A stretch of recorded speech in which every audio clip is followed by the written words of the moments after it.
everyone, it's Mxiety. I'm on tonight with the beautiful, amazingly talented, and hilarious Rotten Papi. We are on tonight to talk about mental health, the pressures of being on social media and being women, all kinds of fun stuff, and some serious stuff, but I promise it's still fun. And let me tell you about myself. So my name is Mxiety. I'm a mental health talk show host. What you're watching is a part of my effort to make mental health information accessible to everyone, make these conversations accessible to everyone. We do that through expert interviews, talking to advocates, talking to other people about mental health, and we have open discussions on the channel. When we're not doing that, we're playing some games.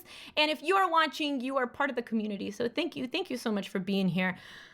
Papi, hi! Hi! Thank you so much for having me. Oh my gosh, I'm so excited. So I approached Papi and was like, you're really cool and I like you very much. And I think it's cool that you like Luigi, and it's cool that you look like Ramon. I'm blushing right now. Actually, I can feel my cheeks turning red. I was like, I like you very much, okay? And she was sweet enough to come on. So tell us about yourself, because if I talk about you, I'm gonna keep blushing, apparently. Hi guys, I'm Rotten Papi. I'm a cosplayer, weeaboo, Nintendo nerd, and person that does the streaming. That does the streaming. That does Excellent. the streaming. Yeah. Wait, I was gonna say something else about myself, and I have a cat. All right. Nailed it. Yeah, high five right there, right then and there. This is going great so far. Somebody asked me if I was going to ask you about Ramona, and I was like, I don't think you can have Papi on and just like skirt the issue completely. Be like, what? She looks like Mary Elizabeth Winstead? What? I don't see it. I don't see it. Okay. I guess, yeah. How do you feel about that? Have you ever been like I feel like you own that, but has that ever been like, I'm other things too? Only sometimes if I'm talking to someone that, because on occasion there will be someone that I meet or that I speak to, or even just like a fan that, like, it's like they role play in their head like I am Ramona, and they'll just address me as Ramona and like pretend like I'm them. It feels like, but like that's where I'm like, I'm a different person. You know that's a fictional character. Yeah, that's a fictional character. So I don't really mind as long as people are like not expecting me to be just like the fictional character or like be like Mary Elizabeth Winstead. Other than that, it's totally fine. I lean into it. I think it's fine. I one time did get a comment that was like, I made a TikTok, like a dancing TikTok. And I got a comment that was like, I think this is something Knives would do, not Ramona, but it wasn't in cosplay. Like I was just dancing. You're just like enjoying your life, just enjoying yourself. Yeah. I never said that's what I was gonna do. Yeah. You can't have any personality other than this. We do have to take I'm so sorry. We have a huge raid that I have to acknowledge. So hi heart support. Raiders. Welcome in, Raiders. We're doing an interview with the wonderful Rotten Papi. Here are all of her links. Please go follow the living bejesus out of her. Thank you so much. Thank you for resubscribing. Hi, I love you all. Thank you so much. My name is Mxiety. I'm a mental health talk show host, and we're mental health talk show hosting at this moment. So thank you so much. Thank you. I can't say thank you enough. Thank you for being here. Okay. Aww. Oh my gosh. Okay. Sweet. It's very sweet. I'm like taken aback. Thank you for everybody for all the places you could have come to. You came here. So thank you so much for deciding to come here. Thank you. But so here's our guest. I nailed it. Here's our guest. Her name is Rotten Papi, and here's all her links. And now I will proceed with the interview. So other than people thinking like that's your personality and that's like the only life you'll ever had, it's been pretty cool and pretty chill. Oh yeah. Well, actually, there was a time when it wasn't. It was not chill. So I first cosplayed Ramona Flower. I did like a closet cosplay. Like I just did you remember the pretty boy swag trend at the beginning of 2019. Yeah. It was like a TikTok trend when TikTok was still kind of uncool, but people would just like kind of dress up as a character. I remember a really viral one was the girl from the Bee Movie. Yes. A girl kind of like did the Bee Movie thing. Yeah. Yeah. So I joined that trend as Ramona Flowers because I'd been hearing it for years that I looked like her. And so I just pinned my hair up, I put some sunglasses on, I held some books, and I posed. And that was my first TikTok. It got 200,000 views. Woo! My first TikTok, which Woo! was like, really good actually. Yeah. So that's why I stayed on TikTok. And that's when I got into like doing Ramona Flowers stuff. So then that summer I cosplayed as Ramona Flowers and it was going great. It was fine. It was dandy. And then in December of 2019, a song came out called Ramona Flowers Ruined a Generation of Women. And it was like a very... What? I actually don't know about this. Okay. It's a very misogynistic song. I bet. It sounds terrible. It refers to women as holes. It's literally super like objectifying. Someone made a music video for it where they used actual pictures of like different e-girls and like people harass me. Like at every Ramona thing I posted after that, people in the comments would be like, would quote the song, would call me names, say I look like I didn't look like her, like I was just trying, and I would get like all this hate, and I was just like, I don't know what to do. Even my regular posts would get them just because of the resemblance. Yeah. Would come in and be like, why are you trying to look like Ramona Flowers? And I'm like, I just dyed my hair. Like I just want to live my life. Yeah. And so that was like actually hard. I kind of stopped making Ramona content because I was like, oh, I just keep getting hate, like it's not fun to do this. Like and it wasn't until this summer with the 10-year anniversary the Scott Pilgrim community picked back up. Yeah. And like it came in full swing and the song started, I guess, like just, it wasn't fun anymore. So then people finally stopped doing that. But yeah, that made it kind of hard for a while. Like I was just getting really mean comments and messages sometimes, just being angry at me for existing, kind of. It was really bad. That's sucky. I'm so sorry you went through that. I'm so that's awful. And also, man, there's always there's always like me being like, everybody's amazing and everybody has potential to be good. And then that one person comes out on the internet and you're like, no, not you. Everybody except you. Not you. Not you, though. You suck. Yeah. Well, the creator of the song tried to backpedal and say it was satire, but they didn't like... You can't just slap that label on anything. I mean... Okay. Well, I like to think, like, imagine you make something that is satirical. So you make a character that does something maybe racist as satire, right? Then if a bunch of racist people co-opt that and use that as a reference to be racist, would you not be super apologetic and upset about it? Right. Instead, he was defensive, privated his Twitter, and then was like, no, it's satire. Like, I don't think it was. I don't think it was. This is my beef when people like on Twitter or this has happened. Like there's comedians that do this where they're like, oh, you weren't supposed to be offended because it's satire. No, but I am offended. So now you got to deal with that. I'm very sorry to tell you. I mean, you don't have to. You can definitely backpedal. But also like if it's offensive to like one person, okay, that one person maybe needs to examine their stuff. But if it's offensive to like an entire gender, maybe take a step back. Yeah. There's a line about how satire has a fine line between like becoming what it's supposed to be making fun of and actually making fun of the thing. And if it was supposed to be making fun of that thing, it didn't do a very good job. Right. Oh my goodness. Well, okay, so that's terrible. Is that... I don't mean to transition off of a very serious topic, but is that the time where you decided that you were a Waluigi stan? No. The Waluigi... Actually, I guess that's when I also picked that up. Maybe not... No, because I actually did the Waluigi. The first time I cosplayed Waluigi was like... I think in 2017. Okay. And okay. It was like I did like a very realistic portrayal of Waluigi. Like I got a clay nose and like it looked ugly. I got one of those notifications on my Google Photos that was like, "Is this you?" And it showed me a picture in that cosplay.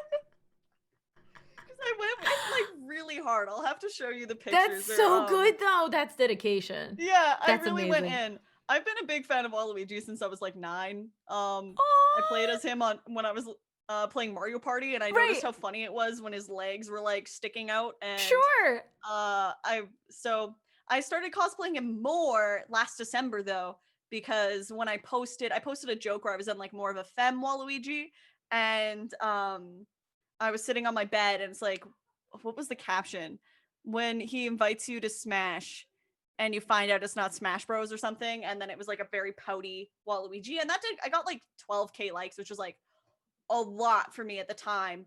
Now it's still a lot, but like at the time I was like not even close to getting 1,000 Right. things on like most posts. So like that was great. So then that's when I started posting more Waluigi content, because I was like, oh, there's space for this. There's space. When you made Waluigi WAP, I walked around the house replaying it like 6 different times, like just replay. I was like, this is good. This is really good. And then I walked over to my husband and was like, this is really good. You have to watch this. And it was really good. It was real. Thank you. Do you ever feel like creatively stuck, or are you just like, this is how your brain works and you just think of all this stuff and it kind of comes naturally to you? Or do you ever get into a place where you're like, I don't know what to do because, well, I guess the criticism and everything, that'll get to you. That'll get to you. I do get stuck sometimes. I think so there was like a period where maybe I got stuck for longer. Like I would say between maybe like October to November, I was like a little more creatively stuck. But a lot of the times I'll just go on TikTok and just like watch until there's a video where like I get an idea, Mhm. and then I put that idea down. Sometimes though, I do remember because I was like feeling kind of depressed in October, November. I was feeling kind of depressed, so I was having trouble coming up with ideas. I just didn't feel funny.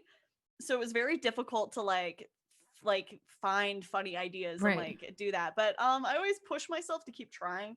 So I think sometimes I think that during that time it seemed like I was like fine because I was just still putting out content. It just wasn't as good. But to me it was noticeable because I wasn't getting ideas where I was like, aha, like I Sure. got one, you know? So Do you, I definitely go through spells where I'm like, fuck, I can't think of anything.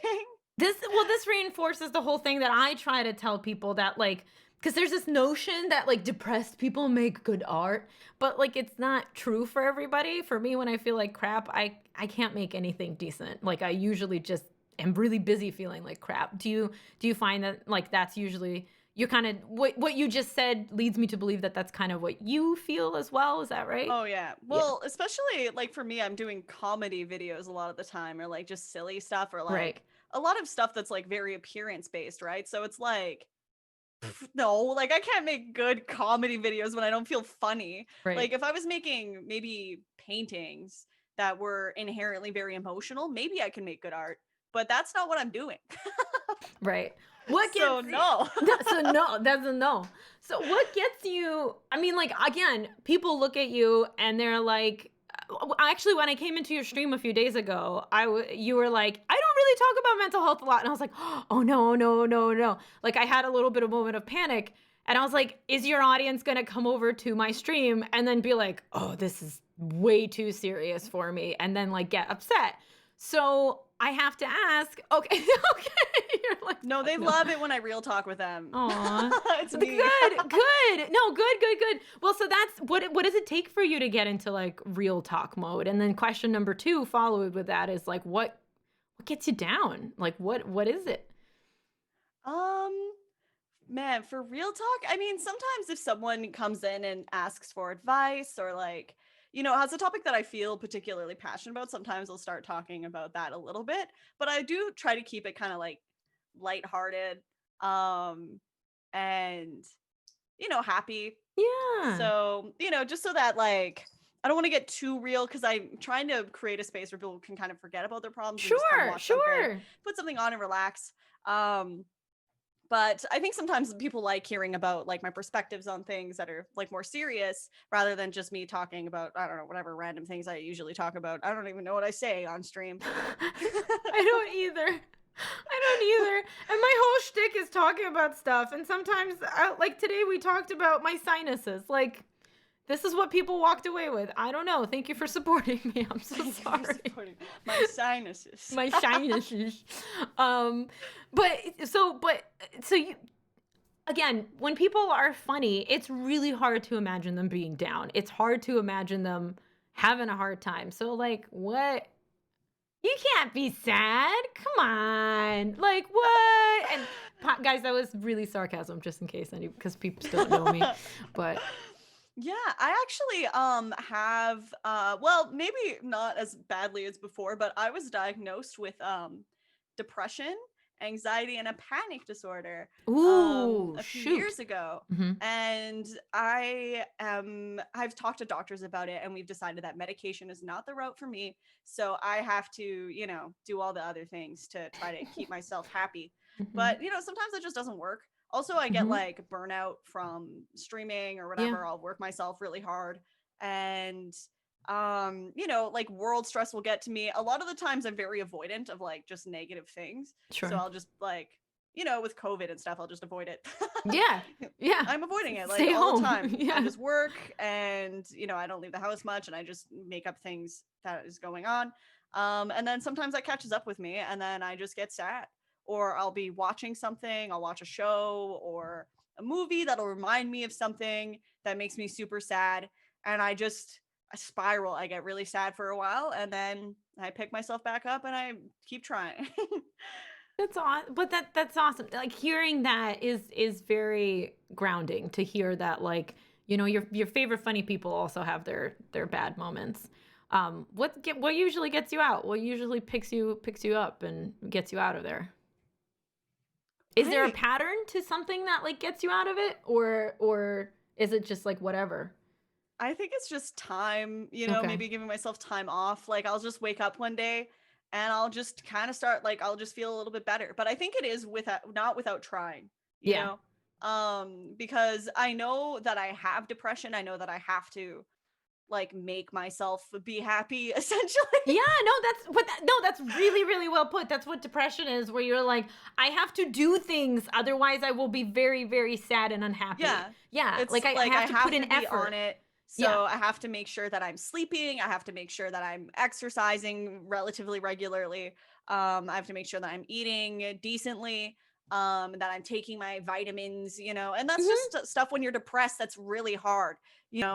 Actually, when I was struggling, there was one time when I was in the bath and I just shaved one leg.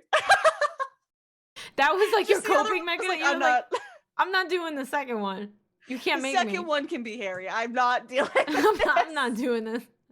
That's a, but that, oh my God, that is such a perfect like metaphor, because that is depression is just like putting an effort to be a normal person, and then it takes so much effort that by the time you have to shave your other leg, you're like, I can't do this. I can't. I'm done. I'm done with being in the tub. I'm not doing this other leg. It is sad and funny, beer good. It's okay. You can laugh with us, because I've been there. Like I haven't shaved only one leg, but I've definitely like half-assed stuff that I know I should be whole-assing. That I'm just Yeah. like, I can't. Like I go and make myself tea, and then I just put the mug down, and I'm like, yeah, we're not making tea today. Like this is it. The mug is this is The as far mug as was we're the gonna get. first step. Step 2 is too difficult. Step 2 is not happening today, and I'd rather just be a potato on the couch. But Yeah. yeah. I got some advice though from my mom and my sister because I called them like after some really bad burnout, I think in July. Okay. I called them just like I was like crying. I was like, I can't, like, there's all these things I was supposed to do today. I couldn't do any of them. Like, I'm just upset. I can't. And they're like, it's okay to have a bad day. Like, sometimes if you have a day where you just can't do the things that you wanted to do, where you're just upset, where you're crying, you can just accept that you had a bad day and just sit down with your favorite movie in a very comfy blanket and just be good to yourself. Just give Yeah. yourself that permission to have a bad day where you weren't productive, where you're just sad. So with depression, sometimes you can be a little lenient with that, but I think also I can be like too like overcompensating and I'll Yep. force myself too hard and then it'll all boil over and then it's like, no, you just need to take a break. Your body's telling you no. Sit down, get in your blanket, put on a movie, cut it out. Like, stop trying to work, stop trying to force yourself. And then it's, it's just baby steps from there, like trying to, do a 10-minute workout. Sometimes I'll do a 5-minute workout. Sometimes I'll just dance to a song.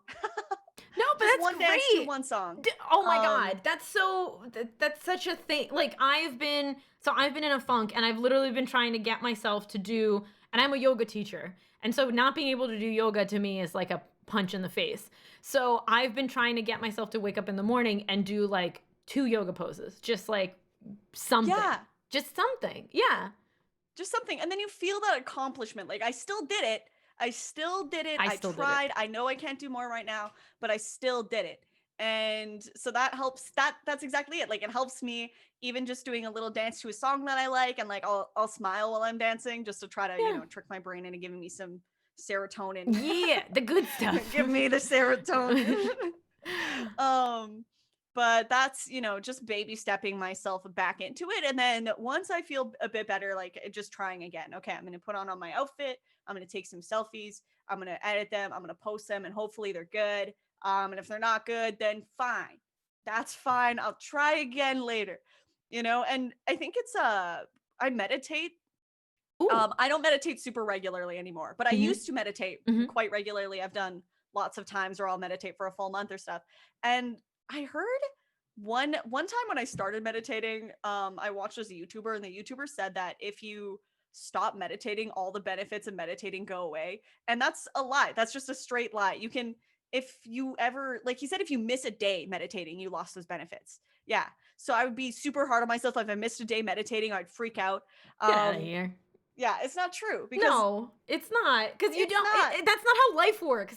Like, if you've been building up muscle, like, okay, so let's say working out, right? If you've been building up muscle, one day of not working out doesn't mean all of your muscles are like gone. Like, it's the same thing with your brain.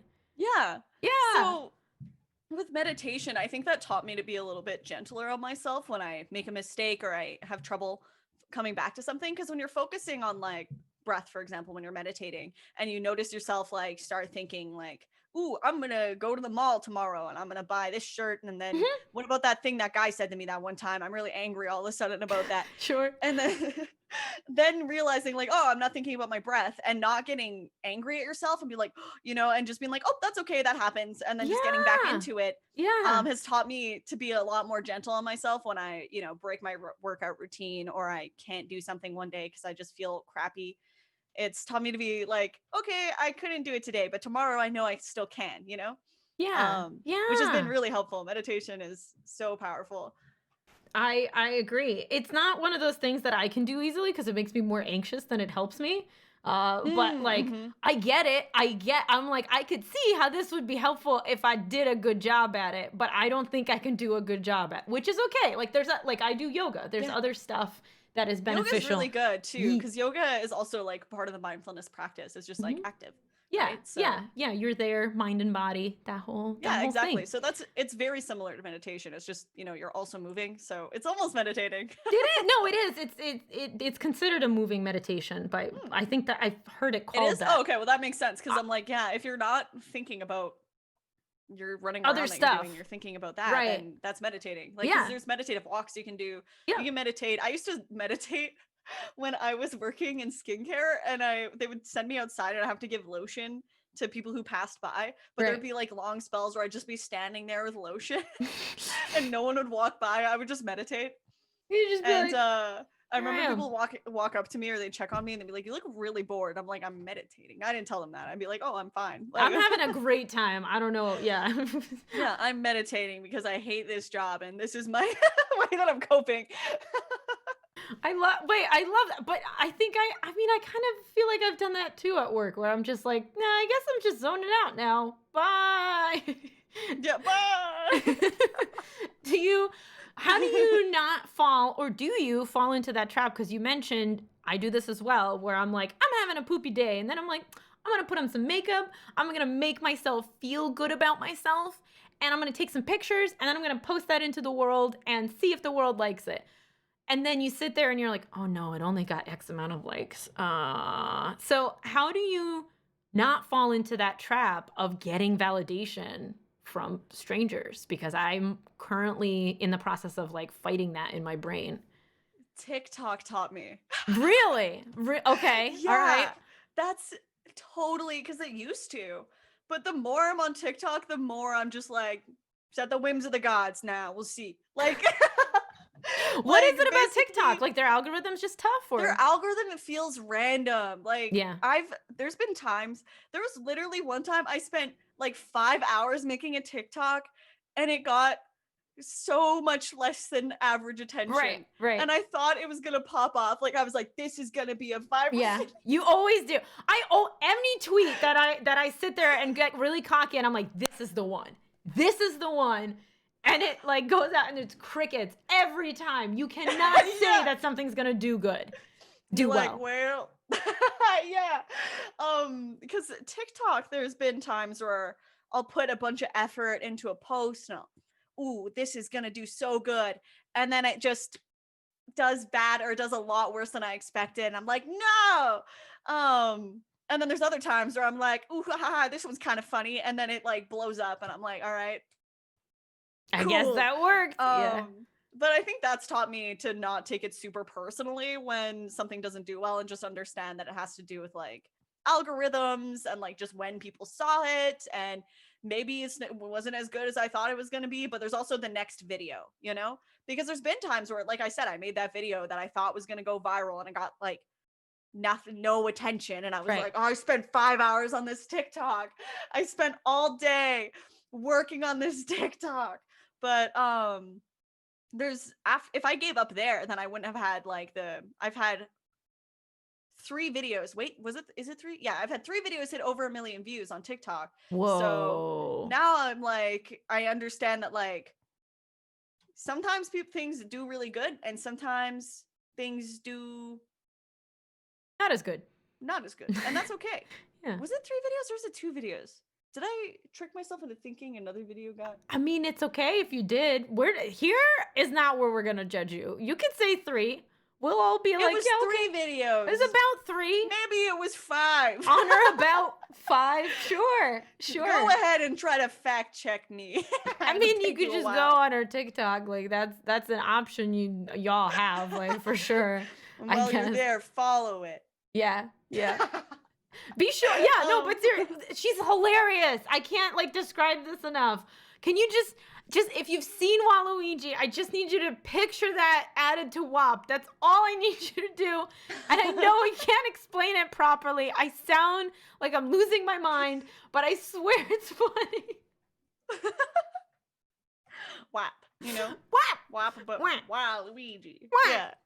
It was so good. I was like crying and rewatching it. It was probably so 10. Happy. Jeff, I love you so much. Thank you for being here. But also it was probably 10. Thank you. Can we shout out Jeff, by the way? But yeah, it was probably 10.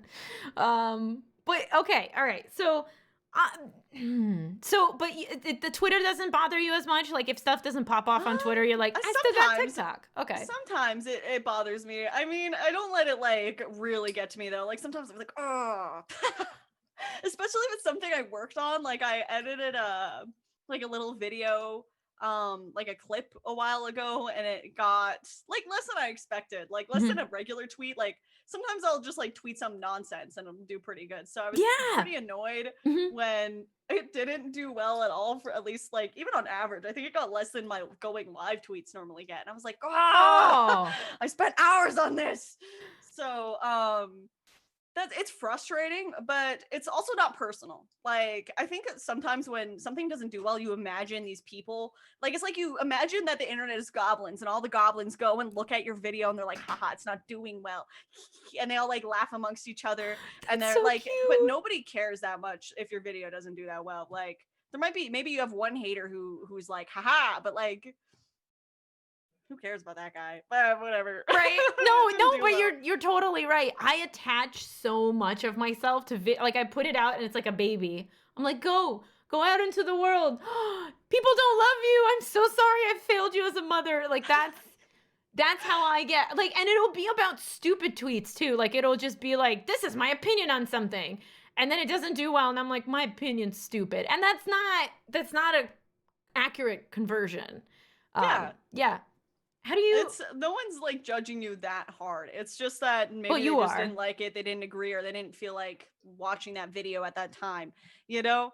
And so, like, cause I never go through or like look at if someone's tweet did well and think, haha, Right. like, Right. and because I don't do that, I assume no one else is doing that. Maybe there are some people that do that, but But if they honestly, do are I like, care about what they think? right, those are If they're not that people. bitter, Right. If this is what they're spending their time doing, I don't know that I want to hang out with them. yeah, exactly. They're probably not my friend. Right. So Right. as long as my friends don't look at me like that, then I think I'll be okay. Um so yeah, I try to remember that it's not a personal thing. It's usually just like it just didn't do well. Like it's not in your hands. There's so like there's algorithms at play, there's times, there's sometimes the content just isn't as good and then you have to evaluate it and be like, maybe that intro was too long, maybe this bit was Sure. longer, and you Sure. can learn from it. You'll always learn. Like my content has improved a lot over the last few years over the stuff that used to do not well, and I've learned from everything. So it's not affirmation. Yeah. Sorry, this is Ooh. one of the things Mhm. that I just remembered. I don't do affirmations every day anymore, but I did for like months. Okay. Actually, almost like a whole year. Okay. And one of the affirmations was there is see, now it's funny because I don't remember the affirmation anymore, but I think it really helped. Take I your can time. never fail, for everything that happens contributes to me being better. So every time that I Ooh. was telling myself, oh, you failed or whatever, I remember that. And then it's like, right, I can learn from this. And then that would help pick me back up and I would keep trying. So yeah. I love that. Oh my God, I love that. That's so cute. That's so cute. And like, I like that. It's really interesting to me. I think you can learn a lot about a person about when you learn what their affirmations are, actually, because I like that is, first of all, it tells me what you're most self-conscious about. Second of all, it tells me like the thing that you are most trying to improve, and like it just there's a lot in an affirmation. So I thank Yeah. you for sharing that. Thank you for Oh yeah, sharing of that. course. I love affirmations. I have lots of them. I haven't done them in a little while because ironically they got redundant. I Yeah. guess I was getting boring typing so much. Yeah. But yeah, they're super, super helpful. I think that affirmations like greatly improved my life. Hugely. Hmm. So like with my anxiety too, because I have anxiety disorder, right? With panic, so they coincide, they love each Fun, other. fun, fun, fun, fun. It's a fun combination. Yeah. um but I have a social anxiety, and obviously now I don't get to work on that as much because I don't get to socialize. I don't go outside. I don't Yeah. get to go outside. I haven't left my house since the 31st. So that's where I'm at. Wait, 31st of like New Year's. You mean like New Yeah. Year's? Whoa. And I went to go pay rent in person. That's what I was doing. Oh my So God. Well, like, but that's good. You're helping the world. You know what I mean? Like less potential for spreading and germs and stuff is good. Is a good. But exactly. if you're trying to work on that, it's not great. My husband has panic disorder, and it's similar to that, where he's like, "See, I was right." I'm like, "That's not what this is. That's not what this is for." No. Yeah, Yeah. no. So I have a lot of affirmations that are for like socializing, going out, because I would get anxious just like sitting on the bus if someone looked at me for too long. I would be like, they're gonna come over here, they're gonna try to talk to me, and then I'm gonna have to try to talk to them. I would have to tell them to go away, and then they're gonna kill me. Like I would just like spiral, Yep. and then I'd be like, oh my God, and then he would like look like he was gonna walk near me, and I'd be like, I'm gonna like it's like they weren't ever Aw. gonna talk to me. They just were Right. looking at you like But yeah, they're like looking with past your you. They're just crazy zoning outfit. out. Right. Or that. They're like, what is she wearing? Is that Ramona Oh my God, is that Mary Elizabeth Winstead on my bus? That is so And weird. I'm over here like they're plotting my murder. Yeah. And they're like, wow, I really like Scott Yeah. Pilgrim. That was a great movie. I went to see it with friends. That was a good time. And you're like, ah. Yeah. So I had some affirmations about like for that for like just like worst case scenarioing all the time and socializing, and it got better. Like I took driving lessons for a while, and normally if I ever socialized with a new person I would get this like physical sickness, like because I was managing my panic attacks like on the surface, but Sure. what my body would do is my body would have a panic attack, Right. and so then I would be experiencing pain. So this is like what my therapist told me at the time, but I would get like severe stomach cramps when I would talk to people. Mm. And I asked him about it, and he was like, yeah, that's a symptom of your panic attack, like you're having a low flying panic attack, and that's why you're having this horrible stomach pain. Right. And I would like bloat, and it was so uncomfortable. But Oh no. I'm a little bit extroverted, I think, so I would be like, ooh, I'm gonna go do this fun thing, and then I'd just be in pain. Oh no. Oh, that's like the Yeah. worst combination. That's like being slapped in the face for, you're like, oh, do you like talking to people? How about every time you talk to somebody, you get slapped in the face? Enjoy. Yeah. Like, that's not. Now you're gonna be bloated, so you're gonna be nervous about how you look in the cute dress that you're wearing, and also it's gonna hurt. Yeah. But that stopped happening recently. I didn't have that with my driving instructor at all, and he's like an old man, and I feel like old men would like spiral me really hard, but like nope. I talked to him normally. I didn't even get really weird or awkward or like try to withhold random information about my life to try like I was like talking to him like normal, and I've been having like an easier time talking with new people and like conversing, and it's a simple thing for so many people, but it's never been simple for me, so it's just so huge that I can just talk to people now and not experience this like horrible like That's extreme awesome. running thoughts and like not sure if they like me, and oh my god, am I like what am I Yeah. saying, like it's just I can talk to them, I can decide if I like them, there's no fear of like making sure that they need to like me for some reason, like it's finally it feels like how it should be, and I'm thankful for that. And it's nice too because it's I haven't been going to therapy since I moved away from my hometown, and it's just been my own effort from what I learned when I did go to therapy, and just constantly putting that work in so that I could get better. And that feels really good. So I have to ask you, in all of this, because we promise people we talk about this, and then we'll get to questions, I promise. Exclamation, join, and then your question goes right after. Please start submitting questions because we'll do the QA. But yeah, therapy. So women, huh? Women, am I right? Like, what? No. But seriously, I feel like we kind of talked about this when the first time we talked, because I kind of just like rattled on and plowed over everything. But my question to you is, do you find that you have an easy time getting along with other women? Has TikTok and Twitter made that harder? Has Twitch made that harder? Has supporting other women been easy? I'm asking you a boatload of questions. So like just go for whichever one you want first. Supporting women is actually like I feel like my relationship with women has improved greatly since Twitch and Twitter and everything. I've realized since I started streaming that maybe when I started I had some internalized misogyny. I think we all Mm-hmm. kind of do sometimes, you know, we'll Mm-hmm. catch ourselves like being like, Mm-hmm.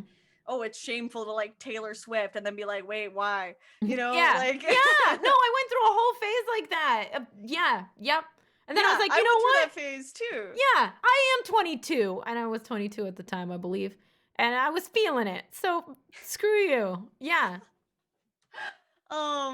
So I when I started streaming, I like I never was like actually like a women suck, I'm better. Like I've never Right. been that type of person. Sure. But I think that I had it kind of internalized like that it's like, oh, like some women use their body to get views, and like Sure. and it wasn't until I think like early in like 2017 I had a stream where I said something like that, and then my chat was like, what the fuck? Like Yeah. and then they kind of called me out on it, and I started thinking about it, and it was like, why do I feel these ways?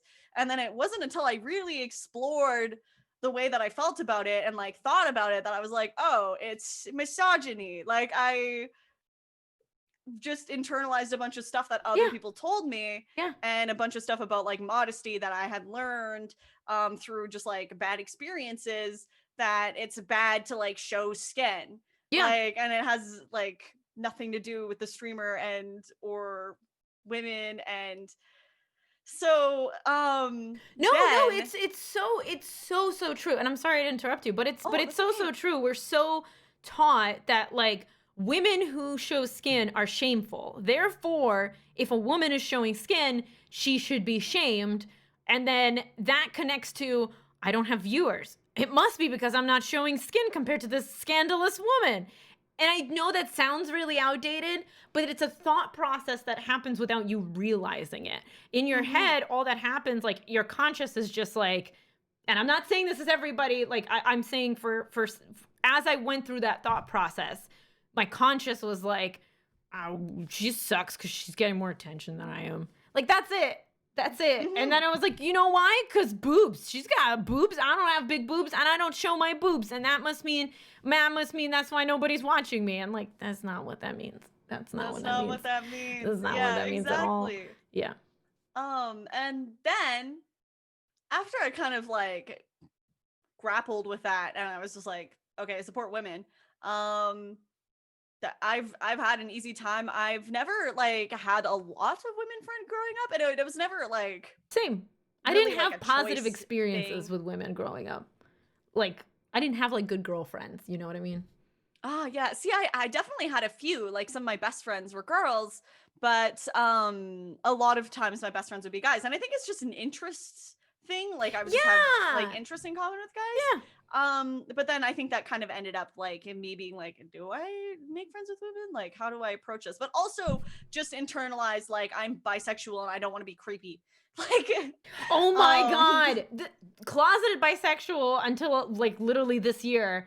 That was, looking back at it, it explains so much, because I'd be like, she's really pretty, and I don't know how to be friends with her without telling her she's really pretty. And like, this is one of the reasons why I love gay culture so much, is that and not everywhere and not all the time, but you can say to, as a gay person, you can say to another gay person like, hey, you look really cute, without it necessarily being about you hitting on each other. I don't know what it is. It's something about that I thoroughly enjoy, because I want to, not having to hide that has made such a difference. Not having to, like, it is so much easier to be like, Papi, I think you're really freaking cute, and I kind of get really stoked when I see you because you're really freaking cute. That is so much like weight off I do still turn red. I can feel my cheeks burning. But like, that is so much of a weight off my shoulders versus being like, I'm going to talk to Poppy, but I'm also going to be like super awkward about it because I want to tell her that she's pretty, but I can't tell her that she's pretty because I don't want her to think anything. It's just like, it's another layer of like stigma that doesn't need to be there. Yeah, platonically very attractive. Yeah. I totally experienced that. I think coming out as bisexual helps too, because it's like, then I'm not worried about being outed, like when I like am trying to tell a girl that she's pretty, because I think as a bisexual, I mean, at least for me as a bisexual, I'd be talking about a pretty girl, and someone would be like, are you like bisexual? Are you like attracted to women? No. Like, what? No. No. Why would you even say that? Girls are gross, and like their boobies gross, and their butts, like, ew, right? And yeah, why do you mean? I totally don't want a motorboat one. No. I remember in 9th grade, remember that I Heart Boobies campaign that was really popular? I remember seeing popular girls wearing that shirt, and I was like, we're allowed to say that? And so I got my mom bought me that shirt. My mom hadn't bought me clothes in years, but my mom and I went to the mall, and I was like, Mom, I just want one shirt. And I remember it was expensive. A $60 shirt, which is like sure it was way beyond any amount of money that I would ever ask my mom to pay, but she bought it for me, and I wore it like every day. And people knew me as that girl that was always wearing this shirt, and then people would be like, are you bisexual? I'd be like, no, I just am anti-breast cancer. Like, duh, breast cancer's bad. Are you against breast cancer? Are you trying to tell me you're pro breast cancer? No. You pro breast cancer? Gross. What? Ew. Can I see your tits?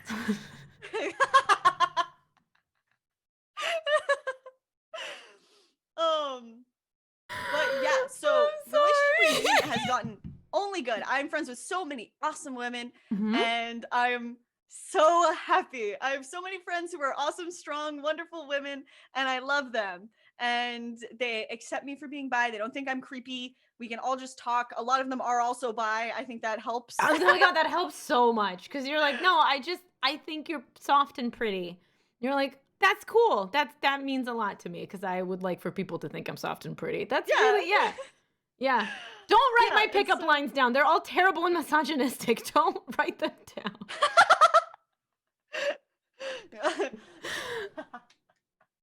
I'm putting this on YouTube later, and I'm sitting here and going, I just said, show me tits. All right, cool. Show me titties. Okay. Oh no. Okay. Okay. You don't have, Taito, you don't have to be. I don't want it to sound like, no, you don't have to be sexually attracted to somebody to find them beautiful. But if you are sexually attracted to somebody and you find them beautiful, that just adds a layer of tension normally to be like, I don't want them to think something else. And I do like you, it's a level. It's another level of tension that doesn't need to be there. That's it. Yeah. Yeah, that'll never Exactly. be taken out of context. Yeah. I have some So regrets. good. Supporting women has been great. I've met and talked to so many women that inspire me, and Yeah. it's been awesome. I love women and I love being friends with them, and they're cool, and it's great. I no, it's yes. This is where I was going with this because we both kind of talked about this. Where like there's all this competition naturally for women, and that's internalized misogyny often. Like you don't have to like every girl you meet. Like I'm not or femme or NB. Like you don't have to like every feminine person that you meet. You don't have to, but it helps not to have that like layer of, oh, she's a girl. Is she gonna be like catty? Is she gonna talk about me behind my back? Is she gonna do this? Is she gonna, oh, is she gonna like use her body to whatever? All of those things that like I grew up hearing other people say, like, you know, my stepmom would say it or my mom would say it about like other women that you're like, okay, I gotta remember that. That women do that. And then you would Yeah. have people who hurt you who happen to be, you know, female presenting. And then you'd be like, all right, putting that in that category, there's some trauma here. I'm just going to put it right in my backpack and I'm going to carry this around. And now any woman I meet, I'm going to be like, hey, you're probably like that other person I met. And Yep. it sucks if you, and our brains are meant to generalize. Like it's a good, we're supposed to be able to say that's a dog and that's a dog and that's a dog and that's a dog. So your brain wants to put things in categories and be like, this is all similar, right? So it's natural for your brain to be like, this person hurt me. Other people like this person are probably going to hurt me. And it's so important to one, gain experiences that prove the outside of that. But in order to gain those experiences, you need to open up to people who you are afraid might hurt you. So it's like Yep. it's its own. I just went on a time. Yeah, there you go. Anyway, follow Poppy. Are you ready for some questions? Yes. All right. Let's do this. Okay, so question number, oh, that's a test. Okay, question number 1 is, what are some things that you have done to help make social situations easier? So, there's a few different things, but like the first thing is the hardest, and one of the hardest things, even though you know it might be scary or like not as fun. A lot of people with social anxiety just avoid social situations. You have to just go and do them. Like, even if you're not sure how they're going to go, you have to basically just expose yourself to social situations so you can learn that they're not scary. One of the things that I did is I started singing karaoke in front of people, not in a Oh, private room. And like Twitch has helped a lot because you know I'm socializing with people, you so it's helped have me to. understand like Yeah. Mm-hmm. yeah, it's helped me understand like I'm having a conversation all the time. I think I can do this in real life. Right. But I would go out with my friends who love karaoke and I would sing a song, and that would be really scary. I'd be like freaking out beforehand, but after it's done, you realize it's fine. Even if you tank, you're nothing bad happens. Nobody cares. Yeah. And doing stuff like that will help you learn that it's not unsafe to embarrass yourself or not unsafe to say the wrong thing sometimes. You know, especially if you're like really bullied or anything like that. It helps you unlearn those things because adults in a setting like that aren't going to suddenly want to bully you in most cases. Most of the time you're going to be okay. And then affirmations helped me, is that, as I mentioned before, like you having those in the back of my mind to pull out when I was getting scared, like reminding myself of things that I should be reminded of helped a lot. And yeah, streaming on Twitch also has been huge because sometimes I say the wrong thing on stream, or else, you know, I'll say something rude to a person in my chat and then nothing happens. And I learn, oh, this can happen and I'm not going to die. Yeah. Yeah, no, it's true. It's yeah, it's not easy. Exposure is not easy and it doesn't work for everything, but it works. It's like it works a lot. It works Hmm. a lot. The o- It really helps. and avoiding something it only makes that thing bigger. Yeah, we had a therapist on last week who talked about that. So if you guys want to go back to that episode with Dr. Hendrickson, she talked about the graph of like the more you avoid something, the more you're constantly going up and down like of nervousness of that thing. Versus if you start exposing yourself to it, you get like really nervous and then you're okay. And then you get really nervous and then you're okay. And then eventually you stop being nervous about it. Yeet. Hmm. Yeet. So I had to just deal with that pain. I just that physical pain I felt.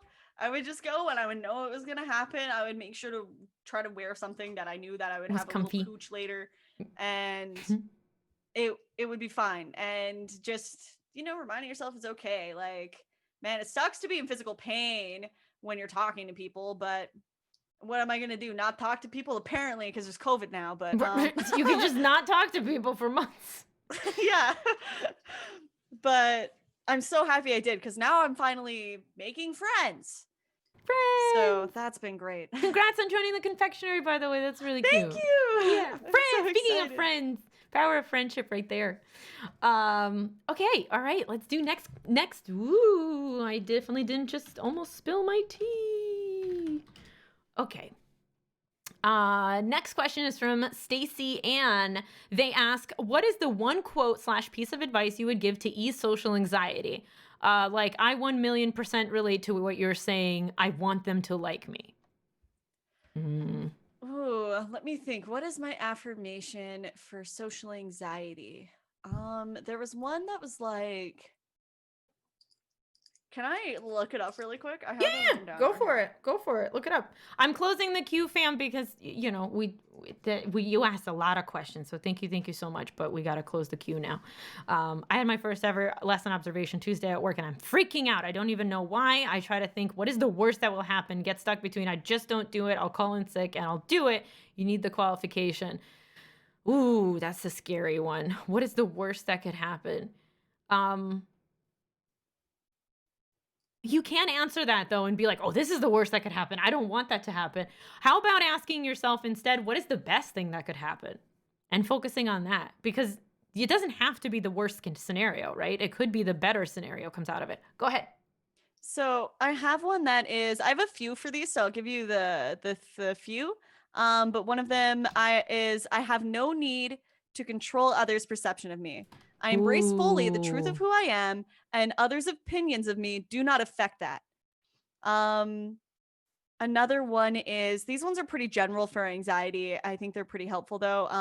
I embrace the unknown. I trust that creative solutions to my problems will emerge. So trusting yourself to if something happens, like for example, someone comes up to you on the bus and starts aggressively hitting on you, and you're like, "Oh my god, how am I going to get out of this situation?"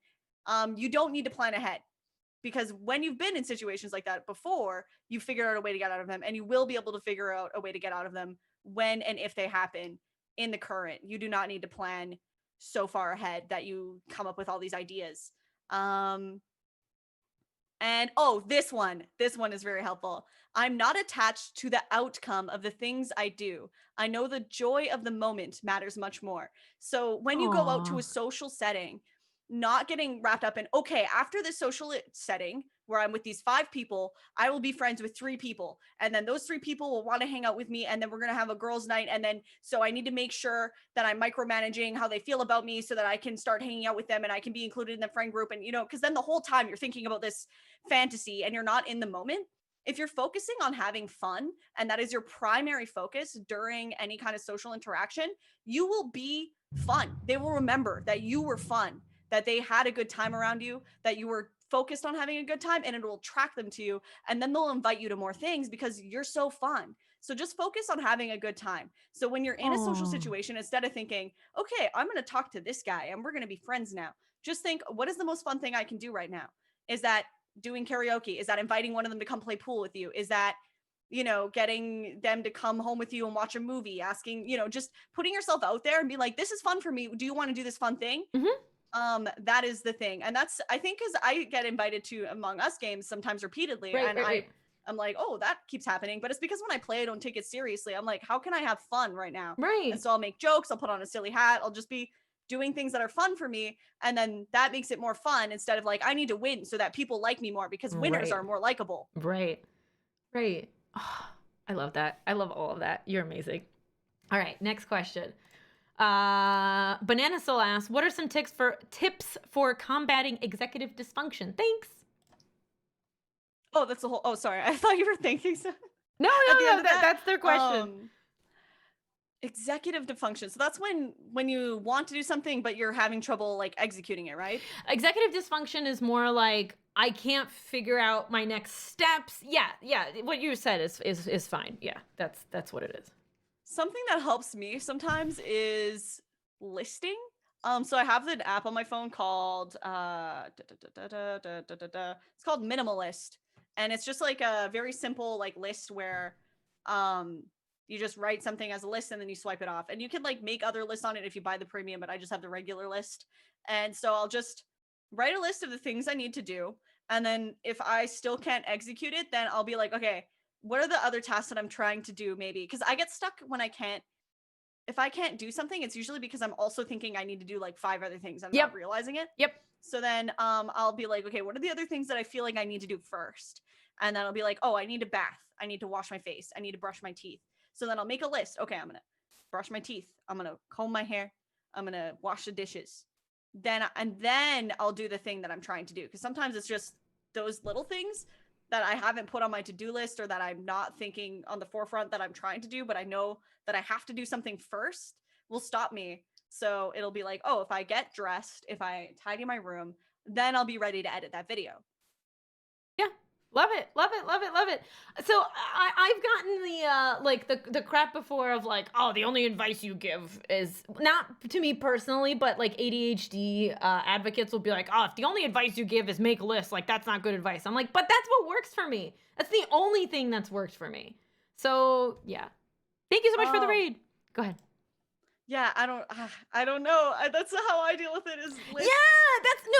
And I'm only saying that to call out in case somebody's like, like, oh, just make a. But it's what works. That's what works. Yeah, that's what works for Poppy. That's what works for me. I can't. I live my entire life off of lists. Yeah.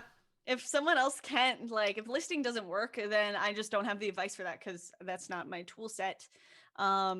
But there's other things you can try doing that I'm sure there's other like information out there, right? Yeah, for sure. Listing has always been helpful for me. I've always liked writing a good list. I didn't mean to call you out. I'm more calling out the people who have been butts to me about it. That's yeah. Okay. Oh, I'm trying. Sorry, I'm trying to help out. No. I'm so they're not gonna watch this probably. We're fine. Setting a timer, doing the task in a fixed amount of time. Yeah, the Pomodoro method does wonders for me. The next question is from Nanosphere. So how do we approach women for non-dating reasons, as both for men and for women? I think kind of your advice that you just gave applies, which is like just try to have a fun time with them, and then then they'll be friends with you. Well, also just put yourself out there. Like that's also been huge for me, because because of social anxiety, I would never ever ask anyone to hang out. Like I would always expect them to ask me to hang out. But then I realized that I think a lot of people are the same way, and they don't ask people they want to hang out with to hang out because they're expecting it. So be the person that asks someone to hang out, like, and just be straight up, and just try not to imagine the worst case scenario, because you'll think like, oh, the worst case scenario is they're gonna hate me and they don't like me, but the worst case scenario is they say no. Right. They're like, oh, I'm busy. Whoops, you'll be where you were. That's all it is. You'll be back with not having that person as a friend. You'll be in the same exact place. And the only reason I have real life friends is because I had a really good time with my hairdresser when she did my hair, and I asked her to hang out. And that is scary because she's a hairdresser and I was her client. Right. And if she said no, then it would be awkward to also book appointments with her. But I still did it, because if she said no, then whatever, I'm going to have an awkward hair appointment, because I'd rather try to at least make that friend. So I did suss it out for a bit. I sent her some memes on Instagram, and then eventually I was just like, hey, do you want to get brunch?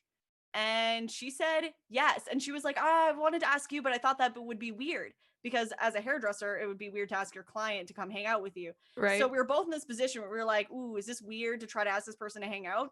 But she felt the same way as me. So if you're feeling a good vibe off of someone, chances are that you're probably right. And you should just try. Worst case scenario, they say no. And it's not a big deal because there's still going to be you. You're still going to be awesome. There's still going to be lots of other people who like you. And they're not going to come to your house and bully you. And if they do, they suck. Would they be that would be crazy if they did that. So worst case scenario, they're like, oh no. But even if they say no, or they're like they're busy the first time, just give it another shot, like just in case. Like, and if then this by the third time, if they still swerve you, then you know for sure they don't want to hang out.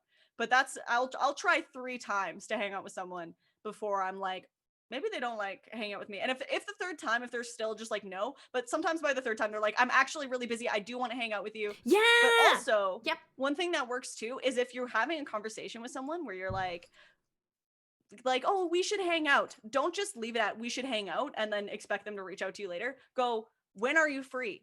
Just at that moment that you're having that conversation with that person you're getting along with, where you're like, oh yeah, we should hang out sometime. Just be like, when are you free? And if they're like, I'll get back to you, then they don't, a week passes, hit them up and be like, hey, I still want to hang out. When are you free? Do it again. Because they will give you a date and a time. And the next thing you know, you're hanging out. Yeah. Yeah. Or they won't. And you'll be exactly where you were. And they'll be like, no, I didn't want to. Nothing bad will happen. Then they said no. And then there will be other people who enjoy your company. This is literally how I booked Poppy for an interview, by the way. True. This is literally, you were like, okay, so when can I come on? And I was like, oh my God, you want to come on? Here's a date. So it worked out. The next question is also from Manosphere. How do you deal with negative voices and bad experiences of social experiences?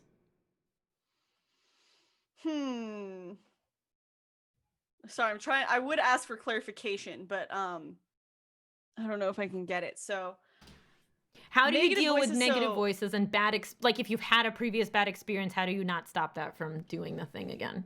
Doing the thing. So like after you've hung out with someone and it didn't go well, and then you're worried that it'll happen again, or like, is it like after you hung out with someone and it was a negative experience and you're like thinking about it, or during a social experience you're thinking about a previous bad social experience? I think what they're saying is like the negative voices in your head that are telling you that like you can't do it, it's gonna suck, you suck. How do you deal with that? It's kind of, and I feel like you've already kind of answered this, but yeah, so dealing with like the negative voices in your head that are telling you that like you can't do it, you can't do it, you can't do it. And then bad experiences of social experiences. So like and then they're based off of like, oh my God, last time you met a lion, they bit your head off. So you're probably gonna be stupid and they're gonna bite your head off again, like that kind of thing. I don't know. That was a really bad example, but I think that's just, I embrace that that's going to be something I'm going to experience, like when I'm talking to someone and when I recognize I'm going to go out somewhere and I'm going to socialize with them, I recognize that it's likely that I'm going to kind of have these thoughts of like, oh no, like, is this person going to hurt me?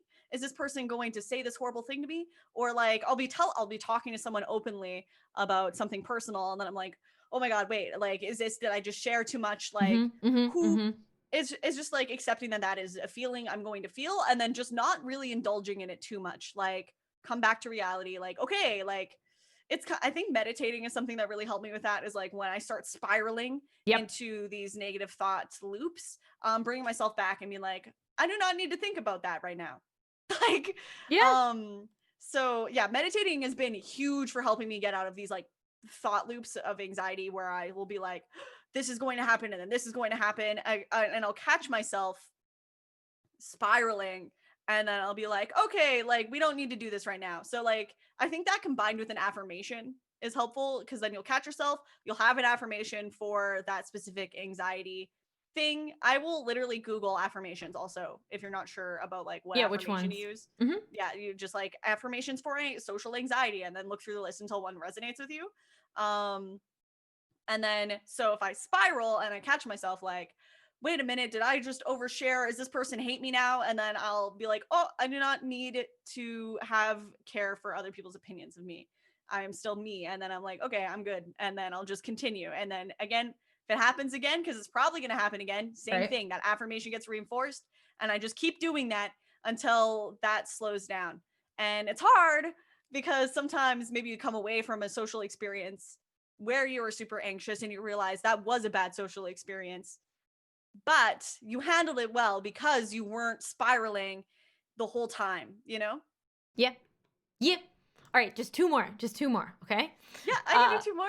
Okay, Lost Forever asks, how could you one get into comedy, like open mic nights, for example, and what does one deal with rejection? You kind of answered this one too, but go for it. I've never done open mic nights or anything. I mean, the biggest thing for me, like, for like just putting myself out there, like karaoke was very helpful. It was like not huge karaoke. I would say there's like 50 people there, so it wasn't like an insane crowd of people, but like that's still quite a few people. And then for comedy, my practice is like just TikTok, just Twitter, and the rejection is your video flops.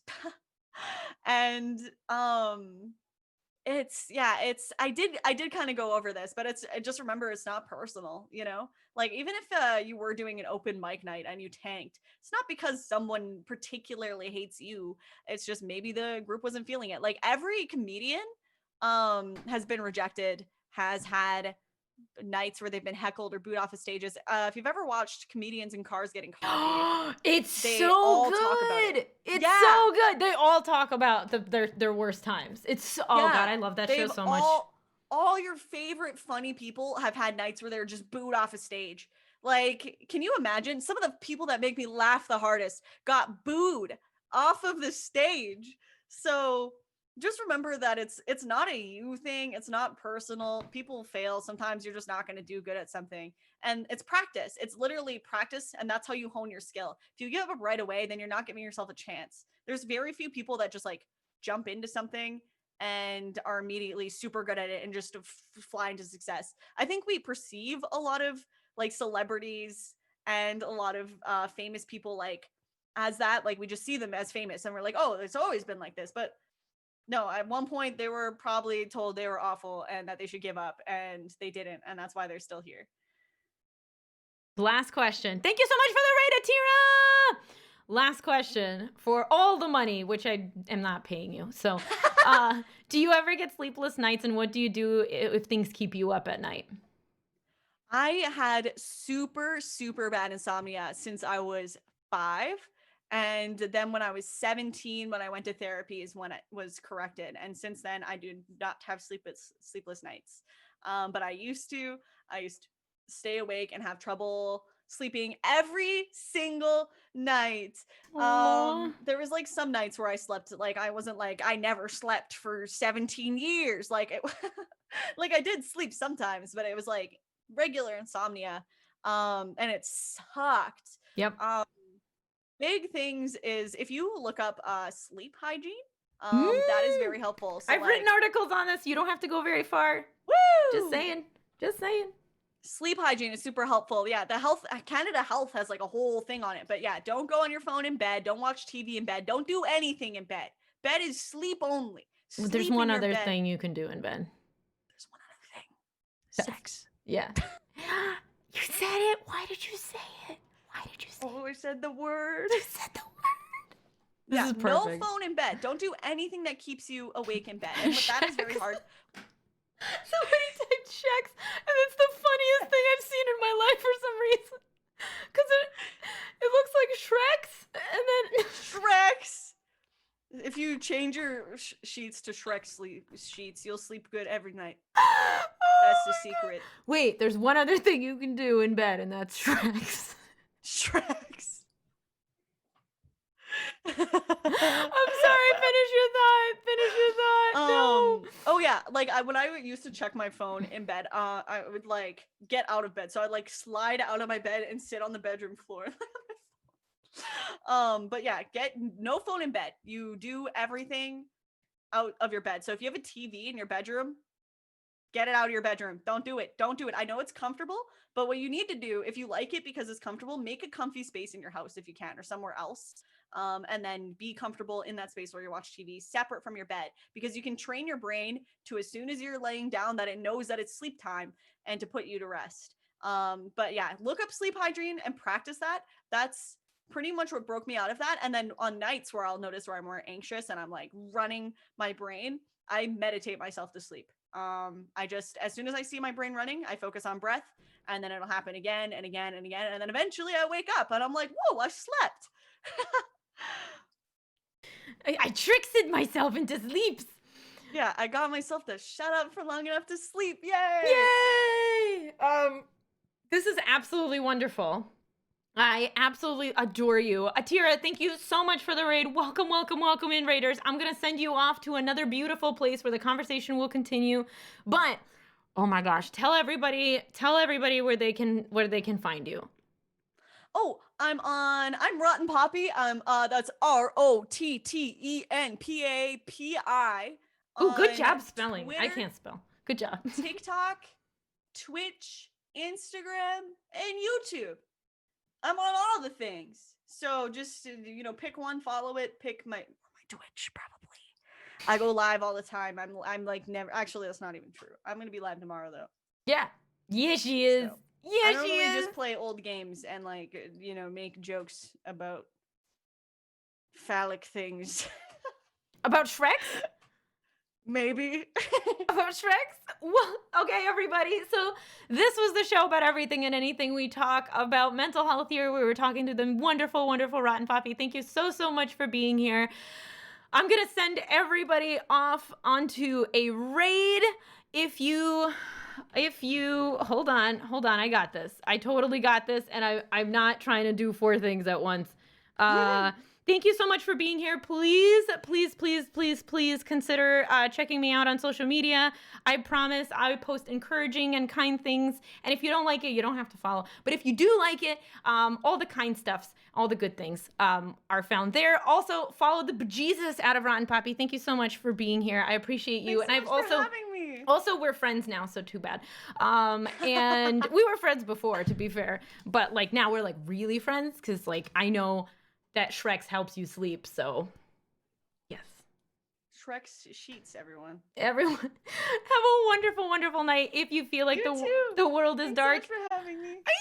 If you feel like the world is dark and nobody can give you the love and the care that you need, go out there and be that light to others. Have a wonderful night, everybody. Bye.